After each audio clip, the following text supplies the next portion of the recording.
and it's a great area that's going to be preserved for the public.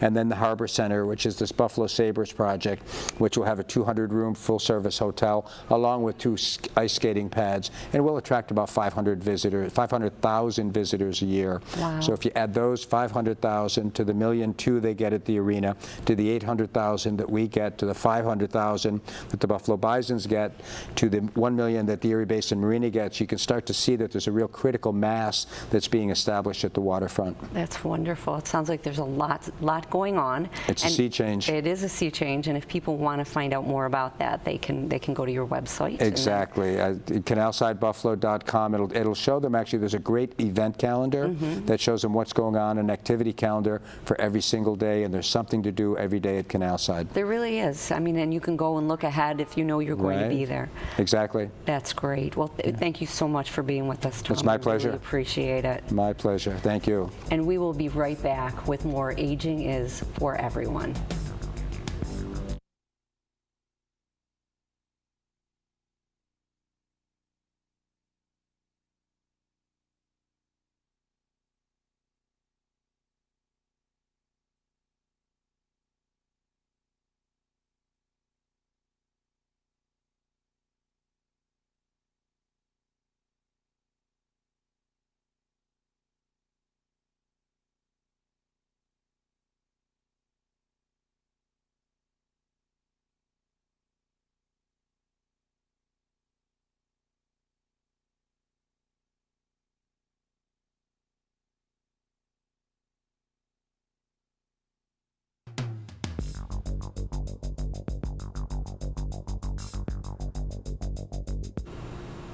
Welcome back to Aging is for Everyone. We are talking about fun things to do in Buffalo this summer and beyond. Maybe it's time to get a little art into your life. And there's a wonderful exhibit that we were going to talk about now with Alana Ryder, who is the Curator for Public and Academic Programs at the Burchfield Penney Art Center. Welcome, Alana. Thank you very much, Laura. It's great to have you with us. Now, the program is called Disclosure Women of the Burchfield Penney Collection, and you're the curator of that. Yes. Tell us a little bit about the premise of this. Sure. Well, it's actually the 50th anniversary of the publication of Betty Friedan's The Feminine Mystique. So this is quite a timely exhibition.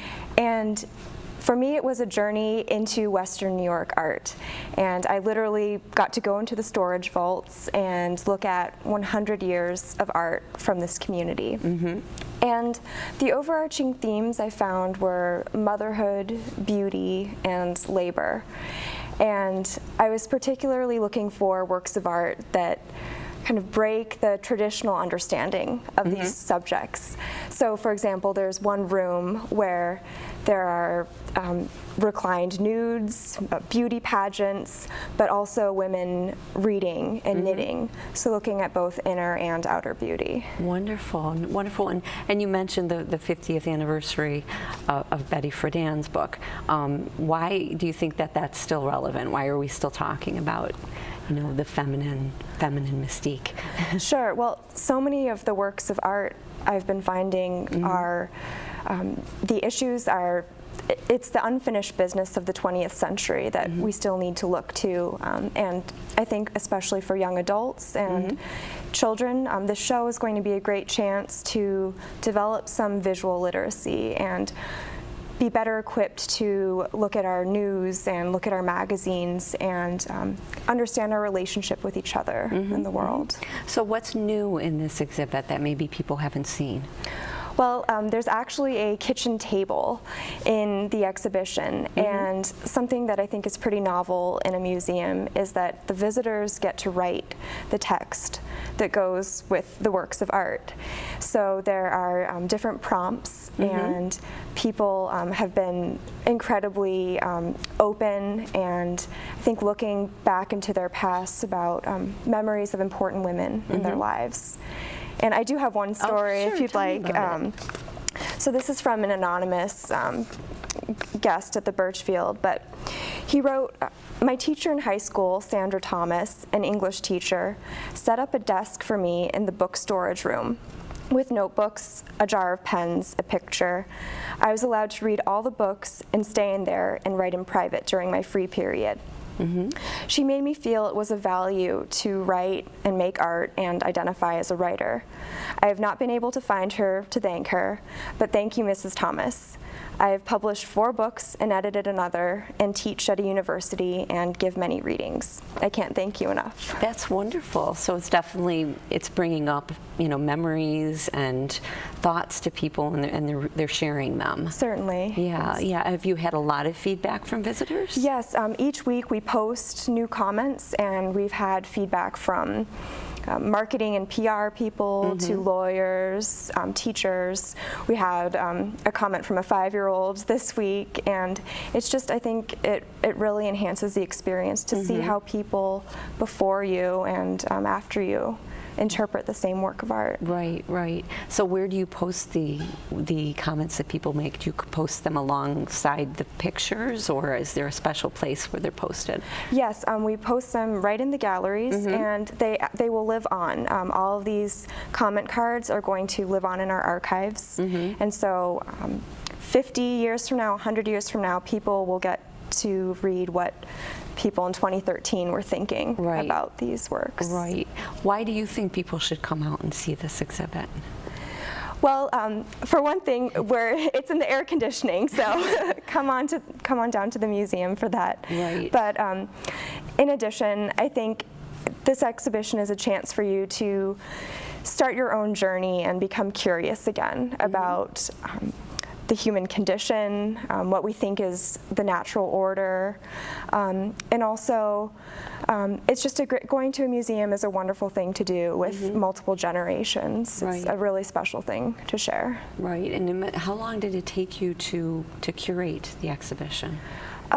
A little over half a year. I spent researching these artists, and at this kitchen table that I spoke of is all of the biographies of these artists, and I think people have spent a lot of time reading about these incredibly strong women from our past.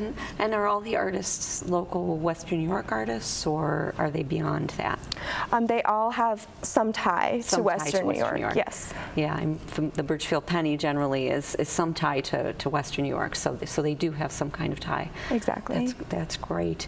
You know, what else would you like people to know about the exhibition? What else do you think they, you know, it's when is it on until? Sure. It's on view until December 29th. And one thing I think you might find pretty interesting about the exhibition is that typically at museums, works of art are divided up by era or the type of material that the work is made in. But in this show, I think you're really going to be working your brain a lot, because we have quilts next to stunning photos from the turn of the century, next to works out of alabaster and fiber. And I think you'll have a great time making comparisons between these works.